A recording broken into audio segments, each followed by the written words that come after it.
Hi friends, welcome to cinema ரசிகன். நம்ம இன்னைக்கு மூவியில் பார்க்க போகிற படம் இப்போ தேட்டர்ஸ் ரிலீஸ் ஆகி ஓடிட்டு இருக்க மலையாள படம். படத்தோட நேம் பேட்ரியாட். இது ஒரு ஆக்ஷன் த்ரில்லர் மூவி.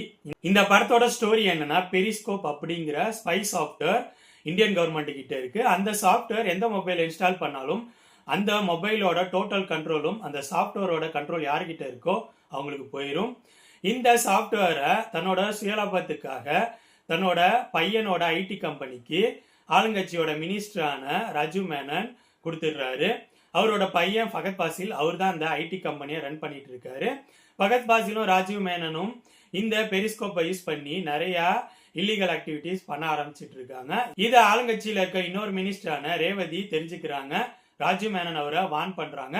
அது மட்டும் இல்லாம இந்த பெரிஸ்கோப் ராஜீவ் மேனன் ஃபகத் பாசில் பண்ற விஷயங்கள் எல்லாத்தையும் தன்னோட நம்பிக்கையான ஆளான DRW சேர்ந்த மம்முட்டி அவர்கிட்ட ரேவதி அவங்க சொல்றாங்க. அது மட்டும் இல்லாம இதை பத்தி இன்னும் டீட்டெயிலா ரிசர்ச் பண்ணி எப்படியா இதை ஸ்டாப் பண்ணு, நம்ம தான் இதை ஸ்டாப் பண்ணும் அப்படிங்கிற மாரியும் சொல்றாங்க. மம்முட்டி இந்த இன்ஃபர்மேஷன்ஸ் வச்சுக்கிட்டு டீட்டெயில் கேதர் பண்ண ஆரம்பிக்கிறாரு. பேரலா ரேவதி இயற்கையா இறந்த மாரி கொல்லப்படுறாங்க. மம்முட்டி இதை தெரிஞ்சுக்கிட்டு கொஞ்சம் அலர்ட் ஆக ஆரம்பிக்கிறாரு. அது மட்டும் இல்லாம மம்முட்டிக்கு பெரிஸ்கோப் ரிலேட்டட் டீட்டெயில் தெரியும் அப்படிங்கிற விஷயம் ராஜீவ் மேனன் ஃபகத் பாசிலுக்கு தெரிய வருது.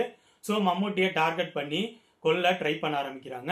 இதுக்கப்புறம் படத்தில் நடக்கிற சம்பவங்கள் தான் பேட்ரியாட். என்னை பொறுத்த வரைக்கும் இந்த படத்தில் ஆக்டர்ஸ், அதாவது மோகன்லால் சார், மம்முட்டி சார், இவங்க எல்லாரும் நல்ல பர்ஃபார்மன்ஸ் தான் கொடுத்துருந்தாங்க. டெக்னிக்கல் விஷயங்களும் இந்த படத்தில் சூப்பராகவே இருந்துச்சு. இந்த படத்தோட ஸ்க்ரீன் பிளேல ஃபர்ஸ்ட் ஹாஃபோட ஸ்க்ரீன் பிளே எனக்கு சுவாரஸ்யமாக இருந்துச்சு.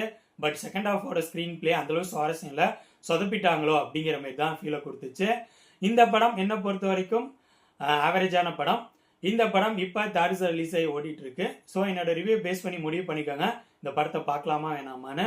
பேட்ரியாட் படத்தை பற்றி என்னோட ஒப்பீனியன் இது. அடுத்த வீடியோவில் இன்னொரு படத்தோட ரிவ்யூவோட சந்திப்போம். பாய்.